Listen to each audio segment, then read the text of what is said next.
Assalamualaikum warahmatullahi wabarakatuh. Yang terhormat Bapak Dr. Wigme Eka Putra SEMSI selaku dosen pengampu mata kuliah akuntansi syariah. Baiklah, pada kesempatan kali ini saya Tiagloviana dengan NIM C1C023112 akan mempresentasikan materi yang berjudul Kerangka Dasar Penyusunan dan Penyajian Laporan Keuangan Syariah. Baiklah, langsung saja kita memasuki materi yang pertama, yaitu Kerangka Dasar Penyusunan dan Penyajian Laporan Keuangan Syariah.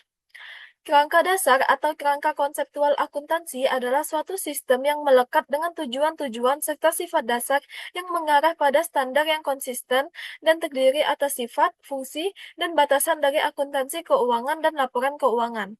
Kerangka konseptual diperlukan agar dihasilkan standar dan aturan yang koheren yang disusun atas dasar yang sama sehingga menambah pengertian dan kepercayaan para pengguna laporan keuangan, serta dapat dibandingkan di antara perusahaan yang berbeda atau periode yang berbeda. Selanjutnya, itu ada tujuan kerangka dasar. Yang pertama, penyusunan standar akuntansi keuangan syariah dalam melaksanakan tugasnya. Yang kedua, penyusunan laporan keuangan untuk menanggulangi masalah akuntansi syariah yang belum diatur dalam standar akuntansi keuangan syariah. Yang ketiga, auditor dalam memberikan pendapat mengenai apakah laporan keuangan disusun sesuai dengan prinsip akuntansi syariah yang berlaku umum. Yang keempat, yaitu para pemakai laporan keuangan dalam menafsirkan informasi yang disajikan dalam laporan keuangan yang disusun sesuai dengan standar akuntansi keuangan syariah. Selanjutnya, itu ada pemakai dan kebutuhan informasi yang terdiri dari yang pertama investor sekarang atau investor sekarang dan potensial. Yang kedua, pemilik dana core. Yang ketiga, pemilik dana syirkah temporer. Yang keempat, pemilik dana titipan. Yang kelima, pembayar dan penerima zakat, infak, sedekah, dan wakaf. Yang keenam, pengawas syariah. Yang ketujuh, karyawan. Yang kedelapan, pemasok dan mitra usaha lainnya. Yang kesembilan, pelanggan. Yang kesepuluh, pemerintah. Dan yang kesebelas, masyarakat. Selanjutnya, yaitu paradigma transaksi syariah. Transaksi syariah didasarkan pada paradigma dasar bahwa alam semesta diciptakan oleh Tuhan sebagai amanah dan sarana kebahagiaan hidup bagi seluruh umat manusia untuk mencapai kesejahteraan hakiki secara material dan spiritual. Paradigma dasar ini menekankan setiap aktivitas umat manusia memiliki akuntabilitas dan nilai ilahiyah yang menempatkan perangkat syariah dan akhlak sebagai parameter baik dan buruk, benar dan salahnya aktivitas usaha. Paradigma ini akan membentuk integritas yang membantu terbentuknya karakter tata kelola yang baik dan disiplin pasar yang baik. Selanjutnya adalah karakteristik transaksi syariah yang terdiri dari yang pertama, transaksi hanya dilakukan berdasarkan prinsip saling paham dan saling ridho. Yang kedua, prinsip kebebasan bertransaksi diakui sepanjang objeknya halal dan baik. Yang ketiga, uang hanya berfungsi sebagai alat tukar dan satuan pengukur nilai, bukan sebagai komoditas. Yang keempat, tidak mengandung unsur riba. Yang kelima, tidak mengandung unsur kezaliman. Yang keenam, tidak mengandung unsur maisir. Yang ketujuh, tidak mengandung unsur gharar. Yang kedelapan, tidak mengandung unsur haram. Yang kesembilan, tidak mengandung prinsip nilai waktu dari uang. Yang kesepuluh, transaksi dilakukan berdasarkan suatu perjanjian yang jelas dan benar. Dan yang kesebelas, tidak ada distorsi harga melalui rekayasa permintaan atau melalui rekayasa penawaran. Selanjutnya, itu ada tujuan laporan keuangan. Tujuan laporan keuangan adalah menyediakan informasi yang menyangkut posisi keuangan, kinerja, serta perubahan posisi keuangan suatu entitas syariah yang bermanfaat bagi sejumlah besar pemakai dalam pengambilan keputusan ekonomi. Selanjutnya, itu ada asumsi dasar. Yang pertama, dasar akrual, berarti transaksi diakui saat terjadi, bukan saat kas diterima atau dibayar. Laporan keuangan berbasis akrual memberikan informasi lengkap, termasuk kewajiban dan potensi penerimaan kas di masa depan, sehingga lebih berguna untuk pengambilan keputusan. Namun, untuk pembagian hasil usaha digunakan dasar kas dengan acuan keuntungan bruto atau gross profit. Yang kedua, yaitu kelangsungan usaha berarti laporan keuangan disusun dengan asumsi entitas akan terus beroperasi di masa depan dan tidak akan dilikuidasi atau dikurangi secara signifikan. Jika ada rencana tersebut, maka laporan keuangan harus disusun dengan dasar lain dan diungkapkan. Selanjutnya, itu ada karakteristik kualitatif laporan keuangan. Terdapat 4 karakteristik kualitatif pokok, yaitu yang pertama dapat dipahami. Pemakai diasumsikan memiliki pengetahuan yang memadai tentang aktivitas ekonomi dan bisnis, akuntansi, serta kemauan untuk mempelajari informasi dengan ketekunan yang wajar. Yang kedua, relevan. Informasi dikatakan relevan jika dapat mempengaruhi keputusan ekonomi dengan membantu mengevaluasi peristiwa masa lalu, kini, masa depan, dan serta menegaskan atau mengoreksi hasil sebelumnya. Yang ketiga, keandalan.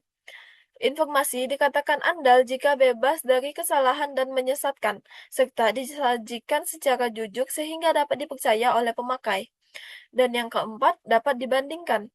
Laporan keuangan harus dapat dibandingkan antar periode agar pemakai dapat melihat tren posisi dan kinerja keuangan.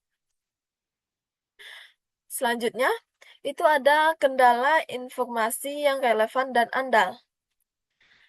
Terdiri dari dua. Yang pertama, tepat waktu. Jika terdapat penundaan yang tidak semestinya dalam pelaporan, maka informasi yang dihasilkan akan kehilangan relevansinya. Yang kedua, keseimbangan. Keseimbangan antara biaya dan manfaat merupakan suatu kendala yang dapat terjadi atau pervasif daripada suatu karakteristik kualitatif. Selanjutnya, itu ada pengukuran unsur laporan keuangan. Sejumlah dasar pengukuran yang berbeda digunakan dalam dalam derajat dan kombinasi yang berbeda dalam laporan keuangan. Berbagai dasar pengukuran tersebut adalah sebagai berikut. Yang pertama itu ada biaya historis. Aset dicatat sebesar pengeluaran kas atau setara kas yang dibayar atau sebesar nilai wajar dari imbalan yang diberikan untuk memperoleh aset tersebut pada saat perolehan. Yang kedua, biaya kini atau current cost.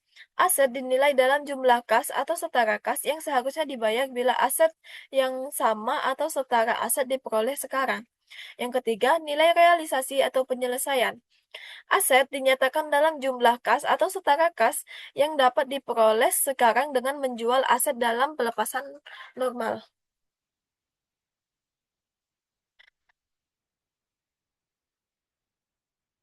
Materi selanjutnya itu ada konsep dasar akuntansi menurut AAOIFI dan pemikir Islam. Tujuan akuntansi keuangan dan laporan keuangan dengan ditentukannya tujuan akuntansi keuangan untuk lembaga keuangan syariah menurut AAOIFI yaitu sebagai berikut. Yang pertama dapat digunakan sebagai panduan bagi Dewan Standar untuk menghasilkan standar yang konsisten. Yang kedua, membantu bank dan lembaga keuangan syariah untuk memilih berbagai alternatif metode akuntansi pada saat standar akuntansi belum mengatur. Yang ketiga, membantu untuk memandu manajemen dalam membuat pertimbangan pada saat akan menyusun laporan keuangan. Yang keempat, penetapan tujuan yang mendukung penyusunan standar akuntansi yang konsisten. Dan yang kelima, meningkatkan pemahaman dan kepercayaan pengguna terhadap lembaga keuangan syariah. Selanjutnya itu ada pemakai dan kebutuhan informasi. Pemakai laporan keuangan menurut AAOIFI antara lain sebagai berikut. Yang pertama, pemegang saham. Yang kedua, pemegang investasi. Yang ketiga, pemilik dana atau bagi deposan bank. Yang keempat, pemilik dana tabungan. Yang kelima, pihak yang melakukan transaksi bisnis. Yang keenam, pengelola zakat. Dan yang ketujuh, pihak yang mengatur. Selanjutnya, itu ada paradigma, asas, dan karakteristik transaksi syariah. Paradigma, asas, dan karakteristik transaksi syariah tidak dapat dipisahkan dari ekonomi Islam, karena ekonomi Islam merupakan pelaksanaan syariah Islam dalam konteks muamalah. Hal ini menunjukkan bahwa transaksi syariah seharusnya didasarkan atas prinsip dasar ekonomi Islam dalam rangka mencapai tujuan syariah.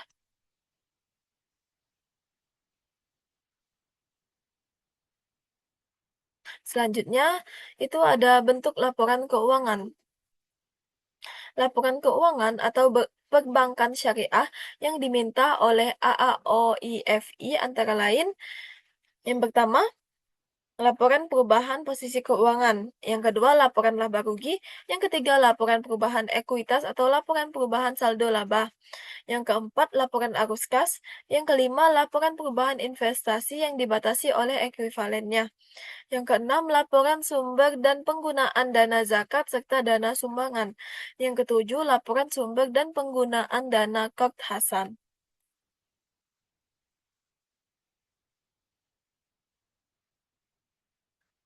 Baiklah, berdasarkan materi yang telah disampaikan, dapat ditarik kesimpulan bahwa kerangka konseptual akuntansi adalah dasar penyusunan standar yang konsisten, meningkatkan pemahaman, kepercayaan, dan perbandingan laporan keuangan, serta membantu menyelesaikan masalah akuntansi.